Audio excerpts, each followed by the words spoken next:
Hello everybody. तो आज जो हम डिस्कस करने वाले हैं वो है energy and power signals. Important topic है कॉम्पिटिटिव एग्जाम्स के लिए भी या फिर आपके रेगुलर यूनिवर्सिटी के एग्जाम्स के लिए भी। तो there are two types of signals. Again, जैसे क्लासिफिकेशन ऑफ सिग्नल्स हम लोगों ने किए थे, उसमें से ये भी एक क्लासिफिकेशन ऑफ सिग्नल है। इसमें हम पावर सिग्नल्स और एनर्जी सिग्नल्स के बारे में बात करते हैं। अब पावर सिग्नल्स क्या है, तो यहाँ पे हम लोग क्या करते हैं, कोई भी सिग्नल का पावर भी निकालते हैं और एनर्जी भी निकालते हैं। और डिपेंड करता है कि किस कंडीशन में हम उसको पावर सिग्नल बोलेंगे और किस कंडीशन में हम उसको एनर्जी सिग्नल बनेंगे। तो कंडीशन फॉर पावर सिग्नल, जो पहला पॉइंट है वो क्या है, कंडीशन फॉर पावर सिग्नल है। तो कंडीशन फॉर पावर सिग्नल क्या है कि पावर सिग्नल का अगर हम पावर निकालें, मतलब कोई भी सिग्नल का अगर हम पावर निकालें, नॉट द पावर सिग्नल, कोई भी सिग्नल का अगर हम पावर निकालें और उसका वैल्यू कुछ फाइनाइट आता है, फाइनाइट आता है मतलब कुछ तो वैल्यू जो इन्फिनिटी से लेस है और जीरो से बड़ा है, और अगर हम उसकी एनर्जी कैलकुलेट करें, अगर वो इन्फिनिटी आता है, तब ऐसे सिग्नल्स को हम लोग पावर सिग्नल्स बोलते हैं। आई hope that this is clear कि कोई भी सिग्नल का अगर हम पावर निकाले, पावर कैसे निकालना है, एनर्जी कैसे निकालना है, हम आगे देखेंगे। जस्ट ट्राई टू अंडरस्टैंड कि कब हम उसको पावर सिग्नल बोलेंगे और कब हम उसको एनर्जी सिग्नल बोलेंगे। कोई भी सिग्नल का अगर मैंने पावर निकाला और उसका आंसर फाइनाइट आया, मतलब कोई एक वैल्यू आया, और उसका अगर मैं एनर्जी निकालू, अगर उसका एनर्जी इनफाइनाइट आया, तब हम उस टाइप के सिग्नल्स को हम पावर सिग्नल बोलेंगे। ठीक है। जनरली पावर सिग्नल्स किस टाइप के सिग्नल्स होते हैं, जो भी पीरियोडिक सिग्नल्स होते हैं वो जनरली पावर सिग्नल्स कहलाते हैं।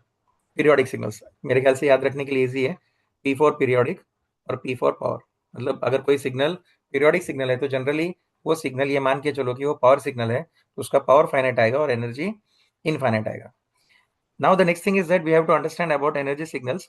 तो अगर मैं किसी चीज का एनर्जी निकालू और पावर निकालू, और अगर उस सिग्नल का एनर्जी मेरा फाइनाइट आ गया, तो जब मैं एनर्जी कैलकुलेट करूंगा, अगर वो वाला वैल्यू मेरा फाइनाइट आ गया लेकिन उसका पावर अगर जीरो आ गया, तो उस टाइप के सिग्नल को हम लोग एनर्जी सिग्नल्स बोलेंगे। आई hope that this is clear. अगर मैं सिग्नल का एनर्जी भी निकालूं और पावर भी निकालूं, और फिर चेक करूं कि उसका जो एनर्जी है वो तो फाइनाइट आ रहा है, मतलब एनर्जी का वैल्यू जीरो और इन्फिनिटी के बीच में रहा है, मतलब कुछ तो वैल्यू आ रहा है, लेकिन पावर का जो वैल्यू निकल रहा है वो अगर जीरो निकल रहा है, तब उस टाइप के सिग्नल्स को हम लोग एनर्जी सिग्नल्स बोलेंगे। अगर कोई सिग्नल ये दोनों भी फॉलो नहीं कर पाता है, ना तो ये कंडीशन ना ये condition, then such kind of signals are neither power signals nor energy signals. ठीक है ना। तो जनरली ध्यान में रखो कि अगर आपके क्वेश्चन में पीरियोडिक सिग्नल दिया है, तो ये ध्यान में रखना कि पहले हम उसका पावर निकालेंगे और फिर हम उसका एनर्जी निकालेंगे, और उसका पावर जरूर निकलेगा, फाइनाइट निकलेगा, और एनर्जी उसका जीरो निकलेगा। बट एनर्जी सिग्नल के केस में ऐसा नहीं होगा, या फिर non periodic signal generally energy signals होते हैं, लेकिन सारे non periodic signals energy signals नहीं होते। वो कभी कभी नाइदर एनर्जी होते हैं और नॉर पावर होते हैं, but most of the time when ever non periodic signal is given, मतलब अगर कोई सिग्नल रिपीट नहीं हो रहा है, ऐसा कोई सिग्नल आपको क्वेश्चन में दिया है, तो पहले आप उसका एनर्जी फाइंड आउट करने की कोशिश कीजिए। अगर उसका एनर्जी फाइनाइट नहीं निकला, तो वो ना तो पावर सिग्नल होगा ना एनर्जी सिग्नल होगा। ठीक है। तो ये कंडीशंस हमको ध्यान में रखने, और फिर हम लोग क्वेश्चन को सॉल्व करेंगे। तो अच्छा, तो सबसे पहले हम लोग ये समझते हैं कि पावर, हम लोग ये समझने की कोशिश करेंगे कि पावर कैसे निकाला जाएगा और एनर्जी कैसे निकाला जाएगा। तो पहले हम लोग बात करेंगे कंटिन्यूस टाइम सिग्नल्स की, बाद में हम लोग डिस्क्रीट टाइम सिग्नल्स भी लेंगे। ठीक है। तो कंटिन्यूस टाइम सिग्नल्स के लिए मैंने क्या किया, एक बहुत सिंपल सा सर्किट बनाया। Now we are going to into your network theory and analysis का एक छोटा सा पार्ट लेंगे, या फिर बेसिक इलेक्ट्रिकल का एक छोटा सा पार्ट लेंगे। यहाँ पे क्या किया हमने, एक सर्किट बनाया जिसमें हमारे पास एक वोल्टेज है, इंस्टेंटेनियस वोल्टेज, मतलब जो टाइम टू टाइम वेरी करता है, मतलब यहाँ पे कोई कांस्टेंट वोल्टेज नहीं है या फिर एवरेज वोल्टेज नहीं है। ये एक ऐसा वोल्टेज है जो वेरी करता है, जैसा साइन वेव है, जैसे आपका कोई एक वेव है, कोई एक ऐसा वोल्टेज है जो वेरी कर रहा है। ठीक है ना। और फिर हमने क्या किया, सर्किट में एक रेजिस्टेंस लगाया। तो क्योंकि मेरा वोल्टेज वेरियर मतलब वेरी कर रहा है और रेजिस्टेंस कांस्टेंट है, तो मेरा करंट भी वेरी करेगा, क्योंकि आपको पता है कि voltage is directly proportional to current, that is from the Ohm's law. तो ओम्स लॉ क्या बोलता है, V must be equal to I R. ठीक है ना, ये हम सबको पता है। तो V must be equal to I R का मतलब क्या है, अगर मैं इंस्टेंटेनियस वोल्टेज लूं, तो instantaneous voltage must be equal to instantaneous current multiplied by R, that is nothing but voltage equal to current multiplied by R. So instantaneous voltage will be equal to instantaneous current multiplied by R. अच्छा, तो अब हमें पता है कि power का formula क्या है। तो पावर का फॉर्मूला बहुत सिंपल है, या तो हम लोग इसको आई स्क्वायर आर लिखते हैं, या फिर हम इसको वी स्क्वायर बाय आर भी लिखते हैं। तो ये दोनों, अगर मैं इंस्टेंटेनियस पावर की बात करूं, मतलब हर एक वक्त के पावर की बात करूं, तो पी ऑफ टी लिखूंगा। Okay. And P of T will be equal to either I square T into R, I square T into R, और V square T by R. यही फॉर्मूला यूज किया जो हमारा रेगुलर फिजिक्स का या फिर basic electrical का या फिर एनटीए में हम लोगों ने सीखा है। ये तीनों से हमको फॉर्मूला मिले हुए, तीनों सब्जेक्ट से। तो उसी को सिर्फ इंस्टेंटेनियस में लिखते वक्त हम लोग क्या करते हैं, टाइम एक ऐड कर देते हैं। मतलब हम लोग पावर को एक फंक्शन ऑफ टाइम बनाते हैं, और करंट को भी एक फंक्शन ऑफ टाइम बनाते हैं, और वोल्टेज को भी एक फंक्शन ऑफ टाइम बनाते हैं, क्योंकि वोल्टेज, पावर और करंट हमारा टाइम टू टाइम वेरी कर सकता है। तो इसलिए हमने उसको इंस्टेंटेनियस पावर बोल दिया। तो इंस्टेंटेनियस पावर का फॉर्मूला निकला I square of T multiplied by R या फिर V square of T divided by R. अगर मैं इस केस में इसको एक नॉर्मलाइज करूं, नॉर्मलाइज का मतलब ये होता है कि जो चीज है उसको आप वन मान लो, ठीक है ना। अगर मैं इस केस में इस चीज को नॉर्मलाइज करूं कि मैंने रेजिस्टेंस का वैल्यू मैंने वन ले लिया है, तो मेरे पास जो ऑप्शन बचता है वो बचता है कि instantaneous power will be equal to either I square T multiplied by one और V square T divided by one. तो in either case I square T multiplied by one और V square T multi divided by R, दोनों case में हमारा are one है, इसलिए मेरा answer बन जाएगा आई स्क्वायर टी और वी स्क्वायर टी। अब अगर मैं सिग्नल्स में आऊं या फिर सिग्नल्स एंड सिस्टम्स में आऊं, तो हम लोगों को पता है कि कोई भी वेरिएबल, अगर चाहे वो करंट रहे, वोल्टेज रहे या फिर वो पावर रहे, हम उसको या तो एक्स और वाई से डिनोट करते हैं। तो यहाँ पे हमने पावर को तो पी ऑफ टी से डिनोट कर दिया है। तो जो हमारा करंट है वो भी देखो आई स्क्वायर टी है, वोल्टेज है वो भी आई स्क्वायर टी है, सॉरी वी स्क्वायर टी है। तो दोनों में कहीं ना कहीं जो सिग्नल है, जो टाइप ऑफ सिग्नल है, या तो करंट का सिग्नल हो सकता है या वोल्टेज का सिग्नल हो सकता है, उसका स्क्वायर है। इसलिए हमने जनरलाइज फॉर्म में एक एक्स स्क्वायर ऑफ टी लिख दिया है। अब एक्स आपका करंट भी हो सकता है और एक्स आपका वोल्टेज भी हो सकता है। समझ में आया? तो दोनों केस में हमारा जो आंसर बनेगा इंस्टेंटेनियस पावर का आंसर बनेगा एक्स स्क्वायर टी। अब हम थोड़ा सा फिजिक्स में जाते हैं। हमको पता है कि फिजिक्स में power is nothing but energy divided by time taken. Then energy will be equal to what, power multiplied by time taken. Simple. तो हमने यहाँ पे वही यूज किया, देखो यहाँ पे energy equal to power multiplied by time, ठीक है ना। अब पावर हमारा क्या था, एक्स स्क्वायर टी था, मल्टीप्लाइड बाय टाइम क्या लेंगे हम, छोटा टाइम लेंगे। और क्योंकि मुझे ओवरऑल एनर्जी चाहिए तो मैं इसको इंटीग्रेट करूंगा कहां से कहां तक, माइनस इंफिनिटी से प्लस इंफिनिटी तक।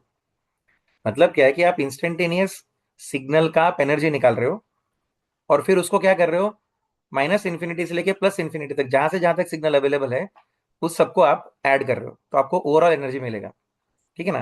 तो मैं इसको कैसे लिख सकता हूँ, देखो energy will be equal to power that is I square T multiplied by t that is in terms of d t, v square t in terms of d t, and then you have to integrate. अब आपको इसको integrate भी करना पड़ेगा कहां से कहां तक, जहां तक सिग्नल अवेलेबल है। तो हम लोग को ये नहीं पता कि सिग्नल कहां से कहां तक अवेलेबल है, इसलिए हम लोग उसको minus infinity to plus infinity लेंगे। तो इसके हिसाब से हमारा जो एनर्जी का फॉर्मूला बन गया वो बन गया integration from minus infinity to plus infinity x square t D T. मेरे ख्याल से ये सिग्नल आपको, सॉरी ये आपको फॉर्मूला समझ में आ गया कि एनर्जी का फॉर्मूला क्या बन गया, minus infinity to plus infinity x square t D T. अब यहाँ पे मॉड्यूलस क्यों लिया है कि अगर गलती से मेरा आंसर नेगेटिव भी आ रहा है तो एनर्जी कभी नेगेटिव नहीं होती, ठीक है ना। एनर्जी इज ऑलवेज पॉजिटिव, तो इसलिए उसको पॉजिटिव फॉर्म में दिखाने के लिए हमने उसको मॉड ले लिया। अब क्योंकि हमें पता है कि एनर्जी का फॉर्मूला मतलब ओवरऑल एनर्जी इतना आ गया, अब हम एवरेज पावर निकालेंगे। तो एवरेज पावर क्या होता है, average power is nothing but overall energy divided bye overall time taken, overall energy divided bye overall time taken. अब देखो मैं इसको थोड़ा सा मॉडिफाई करता हूँ। तो average power will be equal to energy, energy का फॉर्मूला क्या है, integration from minus infinity to plus infinity था। बट मैंने आपको पहले ही बता दिया था कि पावर हमेशा किसका निकलता है, पीरियोडिक सिग्नल का निकलता है। तो पीरियोडिक सिग्नल का एक टाइम पीरियड रहता है, अगर एक टाइम पीरियड का पावर अगर उतना निकला तो दूसरे का भी पावर उतना ही निकलेगा, तीसरे का भी उतना ही निकलेगा। तो एवरेज पावर जो है अगर आप एक टाइम पीरियड का निकालो तो वही इनफाइनाइट टाइम पीरियड का भी होगा। तो इसलिए हमने क्या किया, देखो यहाँ पे एवरेज पावर निकालते वक्त एक टाइम पीरियड का निकाला है, कहां से कहां तक, माइनस टी बाई टू से लेके टी बाई टू तक। एनर्जी है तो एनर्जी का फॉर्मूला लगाया, डिवाइडेड बाय टाइम है तो डिवाइडेड बाय टाइम पीरियड का फॉर्मूला लगाया। So this overall part is energy divided by time. देखो आपका फॉर्मूला क्या है, एनर्जी अपॉन टाइम है, तो ये वाला जो पार्ट है ये पूरा आपका एनर्जी है, divided by time will be your average power. लेकिन एवरेज पावर कहां से कहां तक निकालना है आपको, माइनस इन्फिनिटी से लेकर प्लस इन्फिनिटी तक। तो इसलिए हमने क्या बोला कि टी टेंड्स टू इन्फिनिटी, तो limit of t tends to infinity one by t integration from over a one period निकाल के फिर हम टी को इन्फाइनेट तक लेके जा रहे हैं। तो इसलिए ओवर अ टाइम पीरियड का पहले हमने एनर्जी निकाला, उसको अगर मैं टाइम पीरियड से डिवाइड करूं तो एनर्जी अपॉन टाइम हो गया which is nothing but average power.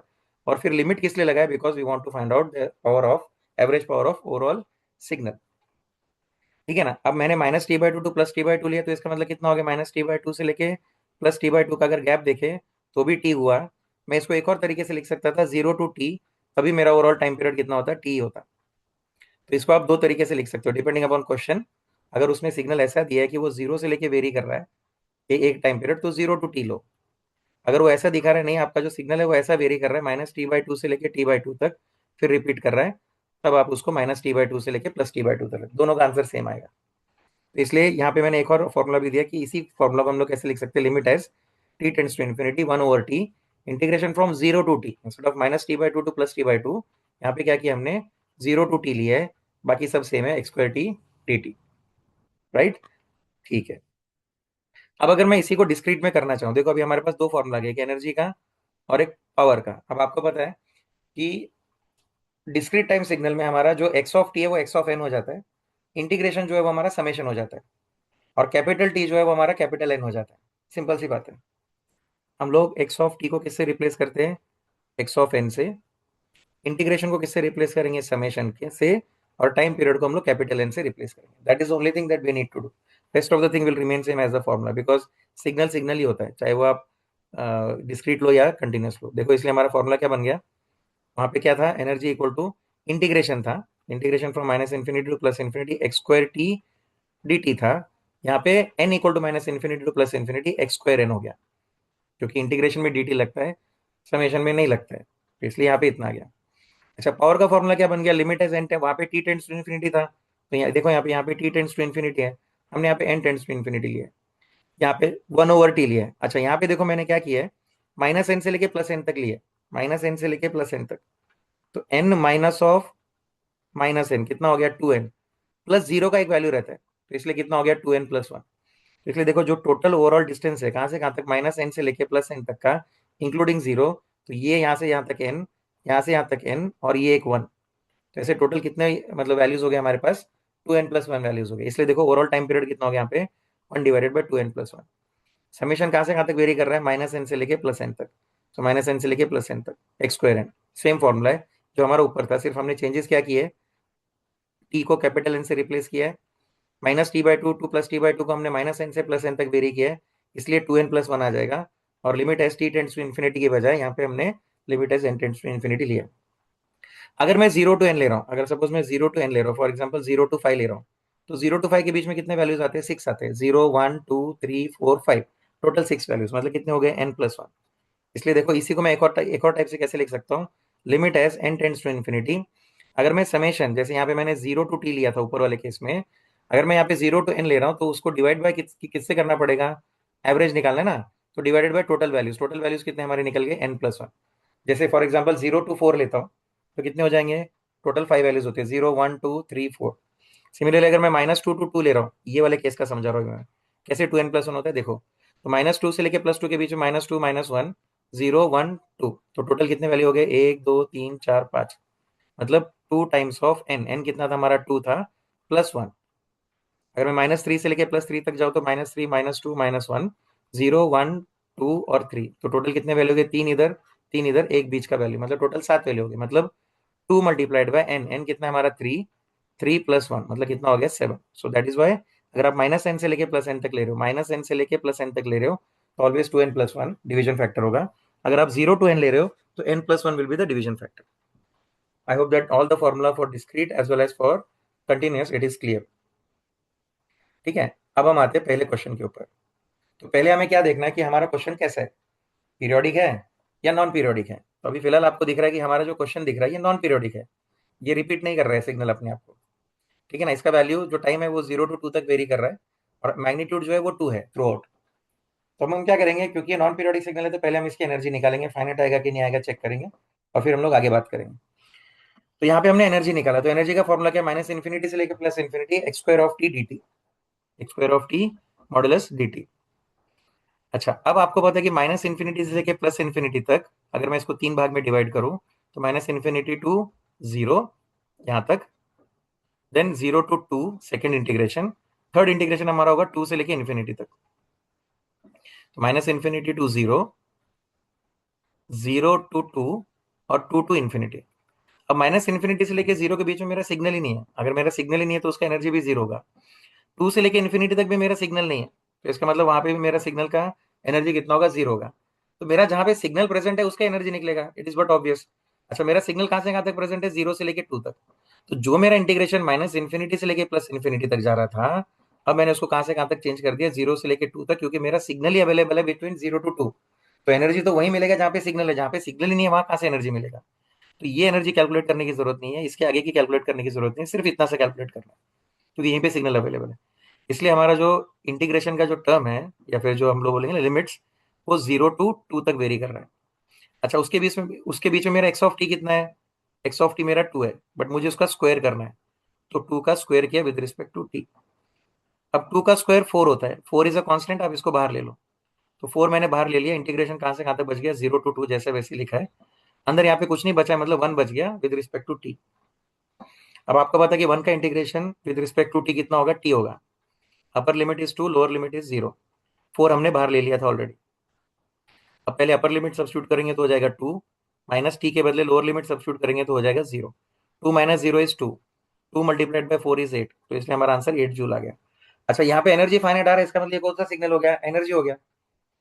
चलो इसी के साथ हम लोग क्या करते हैं, अभी पावर भी निकाल के देख लेते हैं। तो पावर का फॉर्मूला क्या था, limit as t tends to infinity 1/t 0 to t x square t dt। अब अगर आप देखोगे तो ये वाला टर्म हमें ऑलमोस्ट सेम आंसर देगा, ठीक है। सिर्फ हमें 1/t और लिमिट लगाना है, क्योंकि बाकी सब जैसा ये किया है वैसे ही है। देखो यहाँ पे 0 to t मतलब कहाँ से कहाँ तक है, 0 से लेके 2 तक ही है। तो 0 से लेके 2, 2 स्क्वायर डी टी, 1/t लिया मैंने, ठीक है ना। और टी को हमको कहाँ से कहाँ तक वेरी करना है, इन्फिनिटी तक वेरी करना है, ठीक है। अब यहाँ पे क्या बच गया, देखो 4 बाहर आ गया वापस से पहले जैसा, वो अंदर 1 बच गया। 1 का इंटीग्रेशन टी हो गया, लिमिट कहाँ से कहाँ तक है, 0 to 2 हो गया।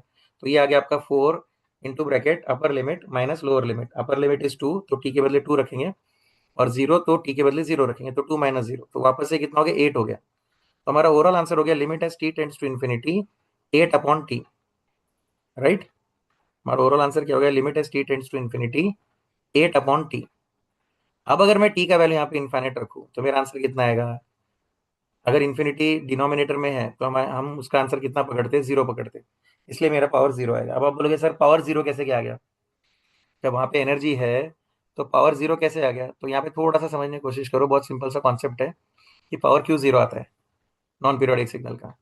तो अच्छा, नॉन पीरियोडिक फाइनाइट सिग्नल का, अगर ये नॉन पीरियोडिक इनफाइनाइट सिग्नल होता तो इसका पावर भी इनफाइनाइट आता, तब हम इसको पावर सिग्नल भी नहीं बोलते या फिर एनर्जी सिग्नल भी नहीं बोलते, क्योंकि दोनों इनफाइनाइट आते। बट अभी फॉर्चुनेटली हमारा जो केस है वो फाइनाइट है, मतलब एक टाइम से स्टार्ट हो रहा है, एक टाइम पे खत्म हो रहा है। अगर यही सिग्नल मेरा थ्रू आउट अगर वेरी करने, मतलब through out infinity, minus infinity से प्लस इन्फिनिटी जाएगा, और ये नॉन पीरियोडिक सिग्नल रहा कुछ, तो तब इसका आंसर मेरा दोनों भी इन्फाइनाइट आएगा, एनर्जी भी इन्फाइनाइट, पावर भी इन्फाइनाइट। तब हम बोलेंगे this is neither energy signal nor power signal. अच्छा, अब मैं आपको बता रहा था कि पावर क्यों आएगा इसका 0। तो देखो हमने क्या किया, पूरा ये वाला पूरा कॉन्सेप्ट समझने की कोशिश करो। यहाँ पे क्या किया हमने, एक्स ऑफ टी का स्क्वायर किया। अच्छा, एक्स ऑफ टी का स्क्वायर करो तो एक्स ऑफ टी कितना था, 2 था, इसका स्क्वायर कितना हो जाएगा, 4। अब आपने बोला कि उसको टी से डिवाइड करो, इस 4 को आप टी से डिवाइड करो, लेकिन टी का वैल्यू इन्फिनिटी रखो। मतलब इस 4 को आप डिस्ट्रीब्यूट करो माइनस इन्फिनिटी से लेके प्लस इन्फिनिटी तक। अगर मैं इसको डिस्ट्रीब्यूट करूंगा पूरा, अगर मैं वैल्यू पूरा डिस्ट्रीब्यूट करूंगा तो ये ऑलमोस्ट 0 के लाइन को टच करेगा। इसलिए limit T tends to infinity है, टी इक्वल टू इन्फिनिटी नहीं है। समझ में आया? जब मेरा टी इन्फाइनाइट की तरफ जाएगा, जब आप इस बॉक्स को एक्सपांड करना स्टार्ट करोगे तो इसका हाइट छोटे होते चला जाएगा। समझ में आ रहा है? छोटे होते होते होते एक्सपांड तो होगा, लेकिन हाइट छोटा होते चला जाएगा। अगर माइनस इन्फिनिटी से लेके प्लस इन्फिनिटी तक, मतलब क्योंकि टी टेंड्स टू इन्फिनिटी है, अगर मैं पूरा एक्सपांड करूँ तो इसका हाइट ऑलमोस्ट 0 हो जाएगा। इसलिए पावर हमारा 0 आता है। आई hope that this is very very clear now conceptually कि हमारा पावर 0 क्यों आता है। एक ध्यान में रखो कि जिस जिस सिग्नल का एनर्जी अगर फाइनाइट आ गया, कुछ वैल्यू आ गया, जैसे यहाँ पे 8 है, तो उसका पावर हमेशा 0 ही आएगा। अच्छा, ये 8 जूल लिखा है मैंने, यहाँ पे आप 8 यूनिट्स भी लिख सकते हो, क्योंकि उसने हमको बताया नहीं कि यूनिट क्या है।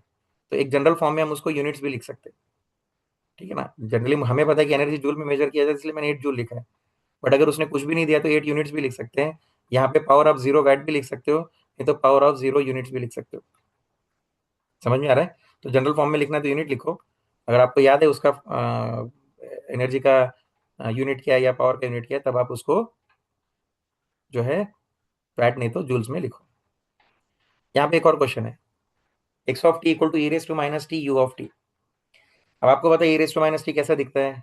E raise to minus t एक माइनस इन्फिनिटी पे एक इनफाइनाइट वैल्यू लेके स्टार्ट होता है, और प्लस इन्फिनिटी पे 0 की तरफ जाता है। उसको आपने मल्टीप्लाई किया यू ऑफ टी से, तो यू ऑफ टी आपको पता है 0 से स्टार्ट होता है और इन्फिनिटी तक जाता है, और उसका मैग्नीट्यूड 1 रहता है। जब मैं इन दोनों को मल्टीप्लाई करूंगा तो this multiplied by 0 will be 0, this multiplied by 1 will be the same thing. तो इसलिए देखो सेम थिंग मैंने ड्रॉ किया और उसको मल्टीप्लाई किया 1 से, राइट। 0 से लेके इन्फिनिटी तक के बीच में मेरा जो वैल्यू बनेगा e raise to minus A T multiplied by 1। तो वापस से हम लोग इसको एनर्जी का फॉर्मूला लगाएंगे। तो एनर्जी का फॉर्मूला क्या था हमारे पास, minus infinity to plus infinity x square of T D T with modulus. अच्छा, x क्या था हमारा, e raise to minus A T you of T था, उसका स्क्वायर लिया, डी टी किया, जस्ट वैल्यू सब्स्टिट्यूट किया और कुछ नहीं, एक्स ऑफ टी का जो उसने वैल्यू दिया है वो मैंने सब्स्टिट्यूट किया। अच्छा, अब क्योंकि यू ऑफ टी है तो माइनस इन्फिनिटी से लेके जीरो तक तो मेरा आंसर जीरो हो गया। अब जीरो से लेके इन्फिनिटी तक के बीच में मेरा यू ऑफ टी वन रहता है, और वहीं पे आपका आंसर आ रहा है। आपका ग्राफ देखो कहाँ से कहाँ तक दिख रहा है, जहां से जहां तक दिखेगा उतना ही पकड़ना है हमको, ठीक है ना। तो मेरा ग्राफ जो दिख रहा है वो जीरो से स्टार्ट हो रहा है और इन्फिनिटी तक जा रहा है, तो इसलिए मेरा जो लिमिट है वो भी चेंज हो जाएगा, minus infinity to plus infinity के बजाय जीरो टू इन्फिनिटी हो जाएगा।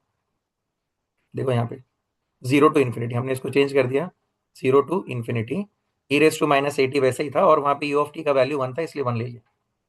अच्छा, जब मैं इसको एक्सपांड करूंगा क्योंकि स्क्वायर है तो ये टू अंदर आ जाएगा, तो e raise to minus two AT हो जाएगा D T from zero to infinity. अच्छा, e raise to minus two AT का इंटीग्रेशन क्या होगा, आपको पता है ई रेस टू एटी का इंटीग्रेशन होता है e raise to AT upon A, तो माइनस टू एटी का क्या हो जाएगा, e raise to minus two AT upon minus two A, that's it, ठीक है। और लिमिट कहाँ से कहाँ तक लेना है, जीरो टू इन्फिनिटी। सपोज मैंने पहले इन्फिनिटी डाला यहाँ पे टी के बदले, तो ये e raise to minus infinity हो जाएगा पूरा, e raise to minus infinity by minus two A, minus लेना है क्योंकि लोअर लिमिट डाल रही हूँ, माइनस लेना, और यहाँ पे एक माइनस है ऑलरेडी तो हो जाएगा प्लस। तो आप लोअर लिमिट सब्स्टिट्यूट करो, टी के बदले जीरो डाला तो e raise to zero upon two A, ठीक है ना। अच्छा, e raise to minus infinity zero देता है, zero upon anything is zero, तो ये पूरा टर्म जीरो हो गया। यहाँ पे ई रेस टू जीरो बचा, e raise to zero is one divided by two A, मतलब मेरा ओवरऑल आंसर क्या आ गया, वन अपॉन टू ए आ जाएगा, क्योंकि e raise to zero one होता है, ठीक है। अब यहाँ पे मैंने शॉर्ट फॉर्म में इसको सॉल्व किया है कि power equal to what, energy upon time taken as limit T tends to infinity. तो limit T tends to infinity one upon time, energy हमने ऑलरेडी निकाल लिया था, हमारा एनर्जी अभी जस्ट निकाला था, वन अपॉन टू आया था, तो ई के बदले में वन अपॉन टू ए रख लेता हूँ। अब जब मैं यहाँ पे टी को इन्फिनिटी सब्स्टिट्यूट करूंगा तो टी मेरा डिनोमिनेटर में, ये कुछ भी रहने दो finite value, anything divided by infinity will be always equal to zero, तो ये आ गया आपका जीरो यूनिट्स या जीरो यूनिट, ठीक है। तो पावर मेरा निकला जीरो, एनर्जी निकला फाइनाइट, इसलिए मेरा आंसर है कि this is an energy signal, ये पावर सिग्नल नहीं है, hence the given signal is an energy signal. क्यों, क्योंकि आपका देखो ई फाइनाइट निकला है और पावर जो है वो इनफाइनाइट निकला है। आई hope that this is very very clear now, ठीक है। एक लास्ट क्वेश्चन और सॉल्व करेंगे, पावर सिग्नल जो है वो मैं आपको नेक्स्ट वीडियो में दूंगा। अच्छा, ये कैसा सिग्नल है, वापस से नॉन पीरियोडिक सिग्नल है, नॉन पीरियोडिक सिग्नल है तो एनर्जी निकालना है भाई। अच्छा, एनर्जी कहाँ से कहाँ तक निकालना है, तो यहाँ पे तीन सिग्नल्स है मेरे पास, एक जीरो से लेके टू तक एक सिग्नल है, टू से लेके फोर तक एक सिग्नल है, फोर से लेके सिक्स तक एक सिग्नल है, बहुत सिंपल सा है। इसलिए मेरा इंटीग्रेशन भी देखो कहाँ से कहाँ तक जाएगा, zero to two, two to four, four to six, देखो zero to two, two to four, four to six integration गया। अच्छा, जीरो टू टू के बीच में मेरा वैल्यू कितना है, माइनस फोर है, बट आपको उसका स्क्वायर करना है तो माइनस फोर का स्क्वायर लेंगे। टू टू फोर के बीच में कितना है, फोर है, तो फोर का स्क्वायर लेंगे। फोर टू सिक्स के बीच में कितना है, वापस से माइनस फोर है, तो माइनस फोर का स्क्वायर लेंगे। तो फोर का स्क्वायर कितना आएगा, सिक्सटीन, सिक्सटीन को मैंने बाहर ले लिया, वापस अंदर वन बच गया। फोर का स्क्वायर आएगा सिक्सटीन, सिक्सटीन मैंने बाहर ले लिया, वापस अंदर वन बच जाएगा। फोर माइनस फोर का स्क्वायर सिक्सटीन आएगा, सिक्सटीन मैंने बाहर ले लिया, वापस से अंदर वन बच जाएगा। Limit will remain same, zero to two, two to four and then four to six. बहुत सिंपल सा क्वेश्चन है, ठीक है ना। अब आपको पता है कि इंटीग्रेशन ऑफ वन होता है हमारा टी, तो इंटीग्रेशन वन का कितना निकल गया, टी कहाँ से कहाँ तक, zero to two. Integration of one निकल गया टी कहाँ से कहाँ तक, टू से लेके फोर तक। इंटीग्रेशन ऑफ वन निकल गया टी कहाँ से कहाँ तक, फोर से लेके सिक्स तक। सिक्सटीन तो हमने तीनों के तीनों बाहर रखे। अब एक बार अपर लिमिट एक बार लोअर लिमिट, तो अपर लिमिट टी के बदले डालोगे टू तो आएगा टू माइनस जीरो, यहाँ पे four minus two, six minus four, तो देखो two minus zero, four minus two, six minus four. अब टू माइनस जीरो भी टू आता है, टू सिक्सटीन सा thirty two, four minus two भी टू आता है, टू सिक्सटीन मल्टीप्लाई किया तो thirty two, six minus four भी टू आता है, two multiplied by sixteen is also thirty two, तो thirty two plus thirty two plus thirty two is ninety six, तो नाइनटी सिक्स यूनिट्स आ गया, ninety six joule आ गया, which is a finite value, तो इसका मतलब energy signal है। अगर मैं इसका पावर निकालू वापस से, तो पावर का फॉर्मूला क्या है, energy upon time, but time tends to infinity. तो एनर्जी का हमारे पास आंसर था 96 डिवाइडेड बाय टाइम, टाइम को हमने टी लिया, बट टी कहाँ से कहाँ तक जा रहा है, इन्फिनिटी तक जा रहा है, तो टी के बदले जैसे ही आपने इन्फिनिटी रखा तो डिनोमिनेटर इनफाइनाइट हो गया, मतलब पावर जीरो आएगा। Energy is finite, power is zero, that's why it is an energy signal, ठीक है ना। एनर्जी फाइनाइट, ध्यान में रखो condition, power equal to zero, then it's an energy signal, क्योंकि उसका एनर्जी निकल रहा है, पावर नहीं निकल पा रहा है, ठीक है। तो बेसिकली मैंने तीन क्वेश्चन करा है, ये तीन क्वेश्चन अगर आप ध्यान में रखोगे तो आप किसी भी टाइप का क्वेश्चन सॉल्व कर पाओगे। तो आज हमने एनर्जी सिग्नल देखा है, एनर्जी सिग्नल और पावर सिग्नल का डेरिवेशन देखा, उसके बाद हमने देखा कि एनर्जी कैसे निकाला जाता है। तो नेक्स्ट सेशन में मैं आपको बताऊंगा पावर कैसे निकाला जाता है। बहुत ईजी क्वेश्चन है, सॉल्व करो, प्रैक्टिस करो, हो जाएगा। मतलब अगर मेरा वीडियो एक बार भी देख लिया आपने तो समझ में आएगा, नहीं समझ में आ रहा तो वापस से देखो और इसको एक बार पेपर में उतारो, तो आपको ये प्रैक्टिस हो जाएगा। तो अगर एनर्जी पूछे या पावर पूछे आप आराम से निकालोगे। पावर का भी सेम है, बहुत फर्क नहीं है। जब हम पावर करेंगे तो भी आपको समझ में आएगा कि सेम है। उसके बाद मैं डिस्क्रीट के एक दो तीन क्वेश्चन लूंगा, so that you can solve for discrete as well as continuous as well as energy, मतलब दोनों भी एनर्जी और पावर सिग्नल के लिए। ठीक है, चलेगा। तो नेक्स्ट वीडियो में हम लोग पावर सिग्नल के बारे में बात करेंगे, पावर सिग्नल के सॉल्व क्वेश्चन, मतलब क्वेश्चन सॉल्व करेंगे। ठीक है, चलो फिर बाय।